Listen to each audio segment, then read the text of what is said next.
Hello दोस्तों, हम आज प्रतिस्थापन विधि देखेंगे और कक्षा 10वीं के प्रश्नावली 3.3 का सवाल है ये। और ये प्रतिस्थापन विधि से हल करना सीखेंगे दोस्तों। ये इसमें के सवाल कम से कम 5 नंबर के हमारे 10th बोर्ड एग्ज़ाम में आते हैं। तो हमारे पास समीकरण दे रखा है x + y = 14, जिसको हम समीकरण नंबर 1 नाम दे देंगे, और x - y जो समीकरण हमारे पास दूसरा है, समीकरण नंबर 2 नाम दे देंगे। इसको हल करेंगे। हम इसको शुरू से ही देखेंगे दोस्तों। जैसे हमारे पास समीकरण x + y = 14 जो समीकरण 1 है, और x - y = 4 जो समीकरण 2 है। अब प्रतिस्थापन का मतलब होता है स्थान चेंज करना, स्थान बदलना, एक स्थान से उठा के दूसरे स्थान पे उसको रखना।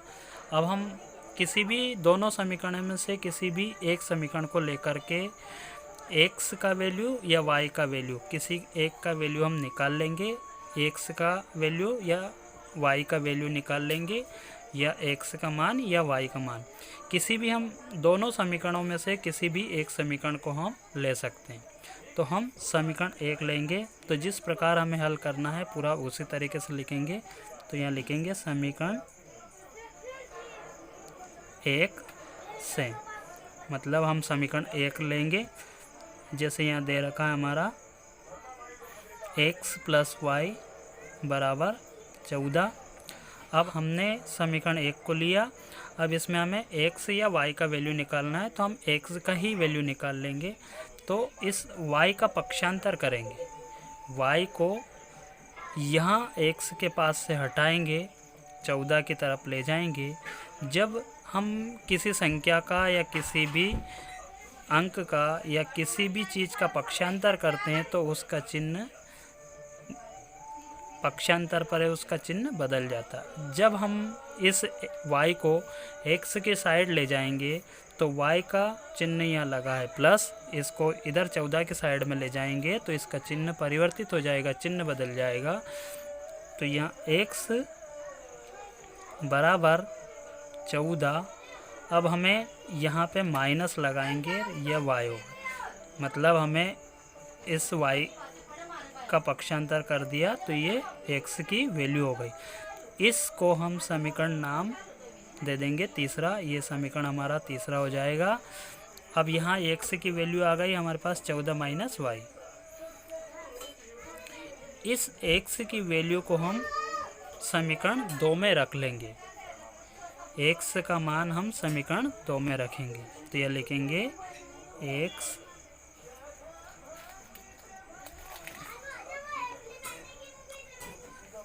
x का मान समीकरण नंबर 2 में रखने पर, हम जब x का मान समीकरण 2 में रखेंगे तो हमारे पास रखने पर, x का मान समीकरण 2 में रखने पर, हम x का मान समीकरण 2 में रखेंगे, मतलब हम समीकरण 2 लिखेंगे। अब समीकरण 2 हमारे पास हो जाएगी x - y = 4। अब जहाँ x लिखा है वहाँ पे हमें पूरी ये वैल्यू रखना है। तो यहाँ लिखेंगे 14 - y, और -y हमारे पास लिखा ही है बराबर, ये 4 हो जाएगा। अब ये y, ये भी y, ये भी माइनस की y, ये माइनस की,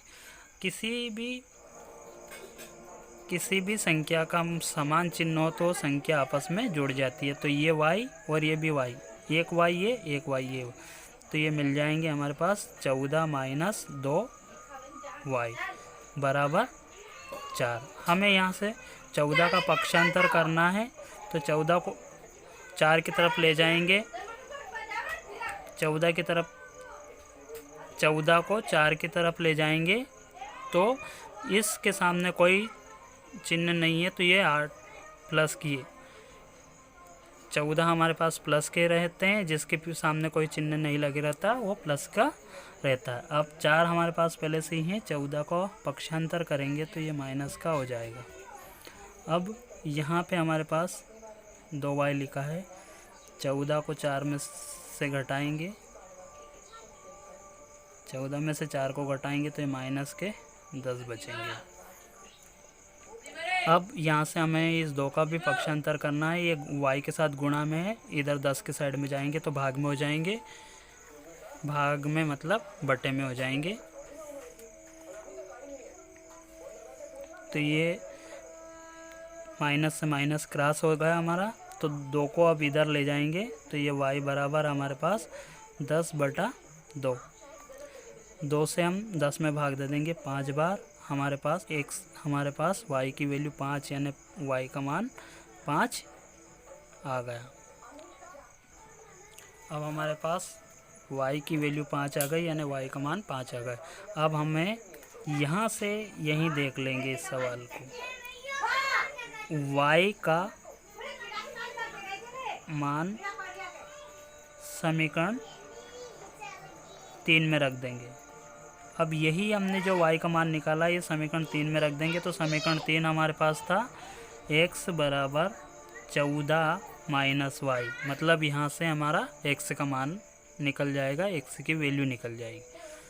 14 माइनस y बराबर हमारे पास 5 थे, तो हमारे पास x बराबर y बराबर 5 थे तो हमने y की जगह 5 रख दिया, और x बराबर अब 14 में से 5 घटा देंगे तो हमारे पास ये 9 बचेंगे, यानी x की वैल्यू हमारे पास 9 हो जाएगी, मतलब x का मान हमारे पास 9 और y का मान 5। यही हमारा आंसर है। इसी प्रकार हम प्रतिस्थापन विधि से बाकी की समीकरणों को हल कर सकते हैं। दोस्तों, अगर कोई सवाल नहीं समझ में आता है तो आप मुझे कमेंट में करके बताइए, मैं आपको कोशिश करूंगा कि पूरे तरीके से अच्छे से समझा पाऊँ। जय हिंद दोस्तों, धन्यवाद।